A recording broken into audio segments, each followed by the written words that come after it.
Welcome back, and now we are moving on to video number 8. Can you say 8? Hate. Hey, there's no room for haters or haterade, my friend. This is I'm all saying it like love. French Canadians would say hate instead of eight. They like to put 8 o'clock. H's. Yeah, it's hate. Uh, yeah, but there's no hate here. It's all love for you, our viewer, and we hope you're enjoying it so far. Now, this topic, this question, is quite possibly the most important when it comes to actually selling your book and getting into a lot of people's hands. And the question is, how will you generate buzz before the launch? It's one thing to launch your book and hope for sales to come in, but before you launch, there's a lot you can do to set yourself up for success. And so we want to talk about 4 major areas here that you can look at to give yourself a good chance at success. So let's first just talk at a high level, Brad, about some general sort of pre-launch action items, things that everybody will want to consider. Not not that every single action item we assign here that we suggest is going to be relevant for everybody, but there's some general things that people can do in their pre-launch to at least set themselves up to have a good start. I think no matter what, you've got to consider building a list. If you want to, especially if you want your book to hit the bestseller list, you're going to need to build. You're going to need to start building a group of people up that want your book, or that will at least be interested in your book before you launch it. And this process can take months or years if you want it to. I don't think there's really a wrong way of doing this, but I think that you want to create that buzz, and you want to know when you're doing all this, you want to know what your launch date is. You want to know a lot of this kind of stuff well in advance. You don't want to be guessing along the way. You want the first time someone opts into your funnel, your pre-launch funnel that we're going to talk about, you want to know when your book launch date is. And you want to be reminding them of that in every communication that you have with them Right. on the And high level. and, and to be fair, your pre-launch probably had a shorter lead time, shorter window, and was still very successful compared to some other people because you said some people might want to take years doing it. You did spend years building a bit of a profile in the business.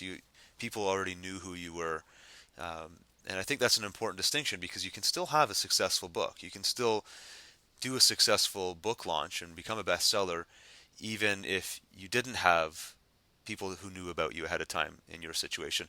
And I think you did a lot in your world or in your specific example to make yourself known to people who never knew you anyways. So I think, like you talked about, having that list or building a list from scratch will work for anybody. But at the same time, you might need to exercise a little bit of patience here, and that might, correct me if I'm wrong, Brad, or let me know if you agree or not. That might determine your launch date. If you have a book that you're almost completed, or maybe you have a ghostwriter finishing it for you right now based on our recommendations, and you're looking into the future saying, when can I launch this thing? If you don't have a blog, you don't have a platform where people already knew who you were, you might want to give yourself a little bit of extra time to build that list and to engage with that list and get to know those people, and maybe have a chance for it to go viral before you launch. Would you agree? Absolutely, yeah. Okay, so let's go into that then. You talked about setting up the funnel. How I know a big part of your strategy was it wasn't just list building where it was like sign up now and I'll give you a free report. That's not the way you did your list building. That's not the way you did your pre-book launch list at all, is it? No, I offered something that was provocative, and I think everyone who does this is going to have a different way of doing this, and I think you've got to think about what that is. And for me, I wanted to do something that was provocative that may go viral, and viral is something that people love to use it as a buzzword, but in my opinion, it's viral is something you hope for. It's not something that you create. You do your best to create something viral, and then you hope that it that everyone else loves it enough to go viral. And I've never really had anything go extremely viral. I've had a few things go sort of semi-viral. Um, so we created a document called 11 Smart Successful Potheads, and this was, we talked about Richard Branson and Sergey Brin and Steve Jobs and, sort of the more famous billionaire uh, billionaires that have admitted to smoking pot either regularly or occasionally or recreationally or at a younger age or whatever it might be. And the whole idea, there was a couple of reasons why I took this particular road, and some of them made some of them. I'm not going to say that I was smart enough to think that I thought of all of this stuff in advance, but I'm telling you kind of half what I thought in advance and half what I figured out halfway through doing it. Um, the idea behind it was to create because with my audience, now everyone's audience is going to be different, but in my audience we suffer from an identity crisis, right?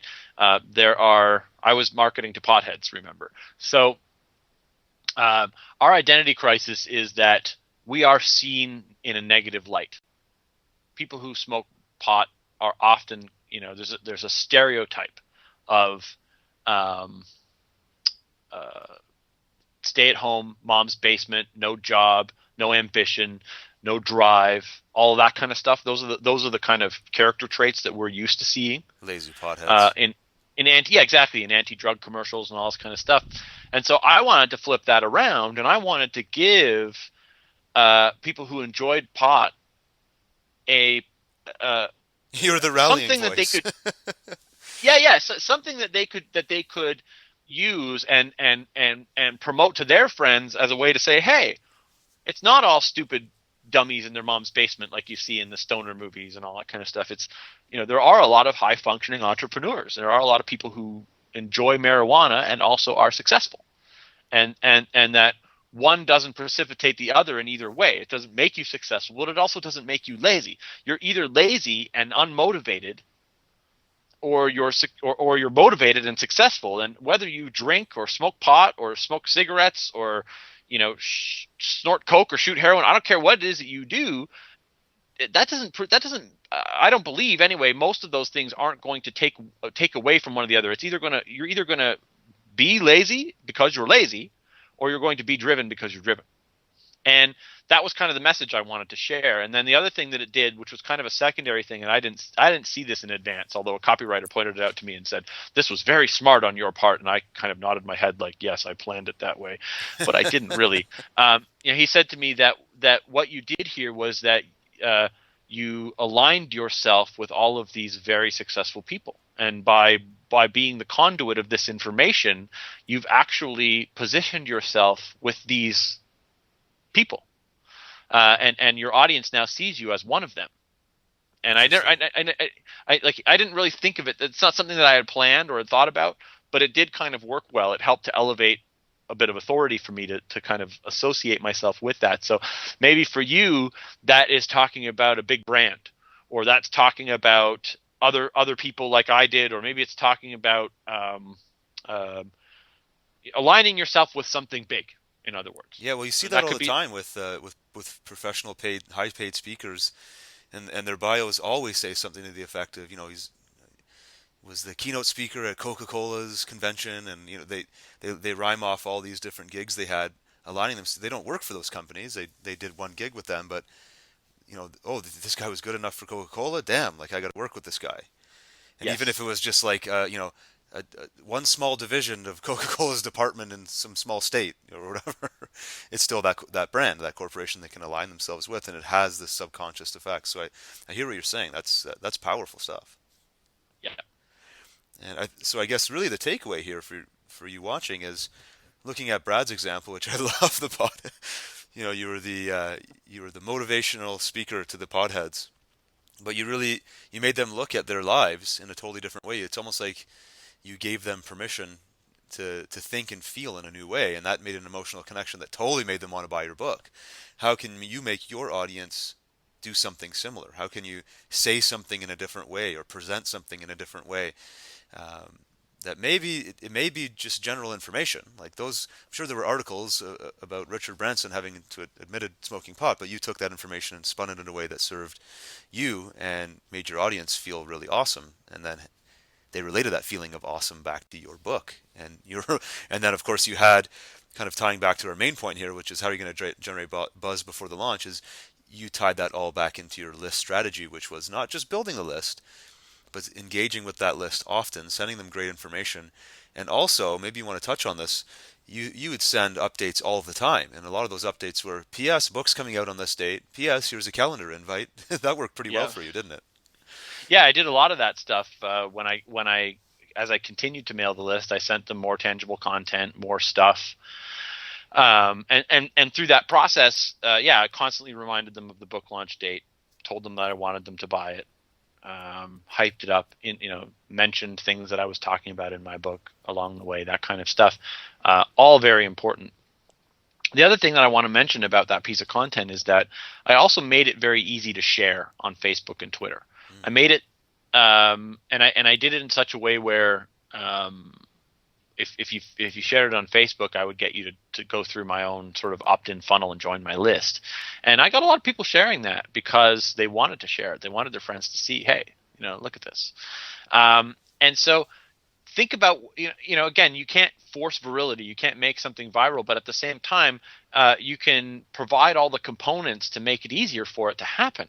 Right? If there's a share button there, it's a lot easier for me than if I have to copy your URL and go to Twitter or Facebook. Right? I really have to like it if I'm going to go through those extra steps. So make it simple for me. Make it so easy that I just do it because it's easy to do. And for you, that could be something different. It could be a document. It could be a lot of the clients we've worked with, we've worked on testing and surveys. Right? Like, what's your whatever score? Right? Like imagine we go back to the how to make your neighbor's wife jealous or whatever. How do you make your neighbor jealous or whatever it is, right? That kind of a thing. You could have a test where people fill out a questionnaire on your website, and based on the multiple choice answers that they choose, there's a scoring that takes place, and based on the score, they're given some type of label. Right, and that label could be signified by a cheap cartoon that you have drawn up to describe the type of person that they are, or whatever it might be. There's a number of different ways you can do this kind of stuff, and social network people love this stuff. They eat it up. They love to take short surveys that describe them as a particular type of person and allows them to post that on Facebook. That is I see people doing that all day long, all the time. Yeah. There's I one was going graded around right as now. a, It's yeah, like, I got a B- on this personality test. What did you get? yeah, or like, there's one right now that's like, how hipster are you or something, right? Yeah, It's like, yeah. have you seen this one? It's going around. It's like, I'm 86% hipster, and it's got like a picture of a guy in the summer with a winter toque on his head, and he's got like all these different, or I guess toque is a Canadian word, isn't it? He's got like a winter hat on, like and